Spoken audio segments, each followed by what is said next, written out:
that is a victim of drugs? Do you? And you know something about a drug addict? It's your son, it's your daughter. Ooh, they become artful liars. I mean, they can make up the fanciest stories just to get money to get to the drug. If you don't give them the money, when you turn your back, your fur coat is gone. When you turn your back, this is gone, that is gone. They become thieves, and then soon, if they get real bad, they become murderers. You know, America is an oil junkie.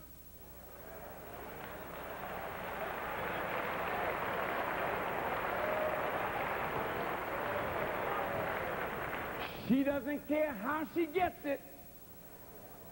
She must have it. I gotta have my fix, okay? So now, you know, Imam, I had a discussion with Prince Bandar of Saudi Arabia. That man, Khomeini, when he came into Iran, he was angry with these sheikdoms here, Kuwait and the United Arab Emirates, and he was angry with the king of Saudi Arabia.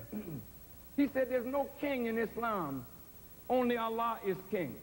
And in our prayer we say, "Oh Allah, thou art the king. There is no God but you." So this man, in his extreme devotion, he frightened Iraq because Iraq the leadership was socialist. They're Muslims, but Iraq and Syria, socialist. The Ba'ath Party in power. So what did America do? America said, Saddam,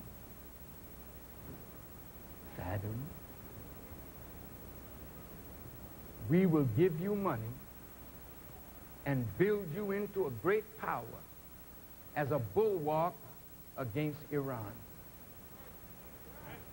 Prince Bandar told me that the Saudis gave to Hussein $80 billion to build him into a military power.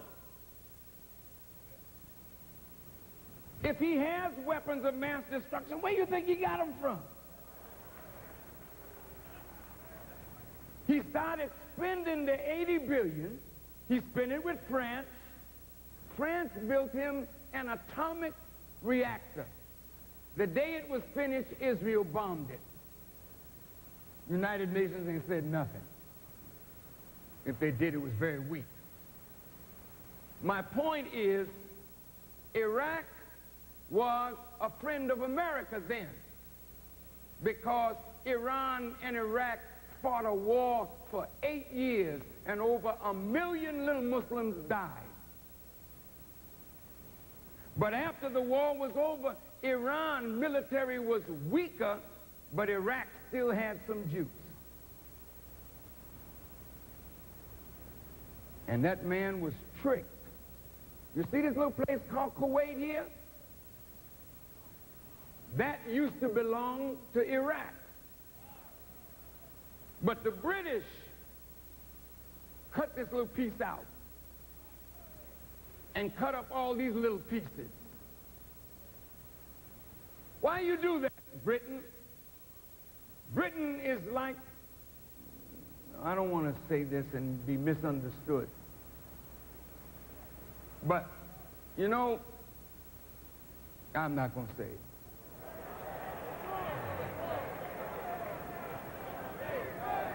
I'll put it this way. Whenever she leaves a place, she leaves it in a condition that will produce war.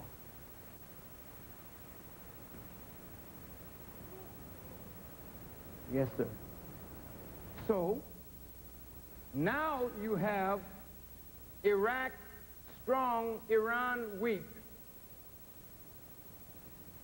Now trouble in Kuwait with the oil wells They want to go into Kuwait. They speak to the American ambassador. The American ambassador said, well, we don't have nothing to do with that. So they marched into Kuwait. Then Margaret Thatcher came out of England and went down to Colorado and met with President Bush.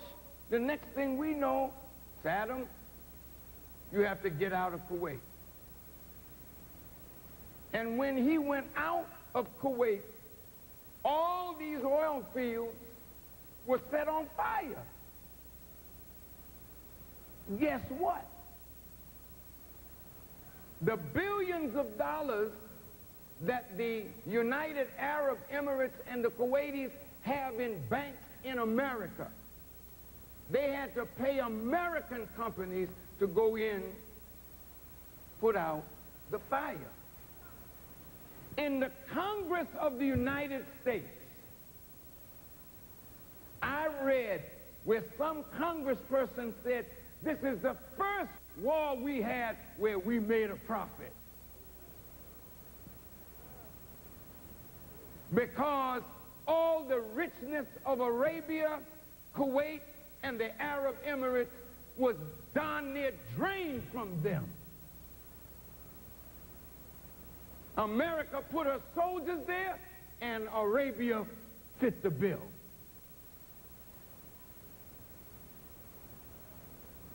All right, let's go a little further. Look over here, Sudan. Come on, show me Sudan. Here it is. Do you know what? They found the largest deposit of oil anywhere in the world. Guess where they found it? In the southern Sudan.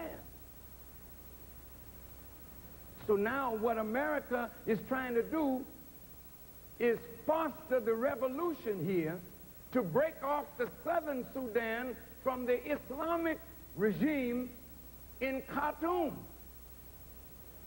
so that America could have access to the oil. But they say it's them Muslims killing Christians,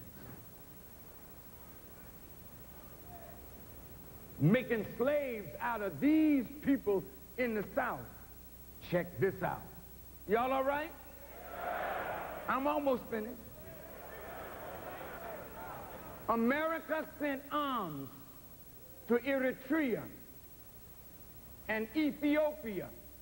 Are you listening? Then these two, they sent arms to Uganda. Raise it up a little. Come on. Come on. Now, here's Uganda. So here, all along the border of the Sudan, war was started with the Sudan. America, Uganda, Ethiopia, and Eritrea. But something happened. Eritrea started using her weapons of war against Ethiopia and vice versa. So they couldn't give Sudan the trouble that America wanted. America's something. You don't know these things because you don't travel, and you don't know these things because you're not interested, and you don't know these things because foreign policy is not for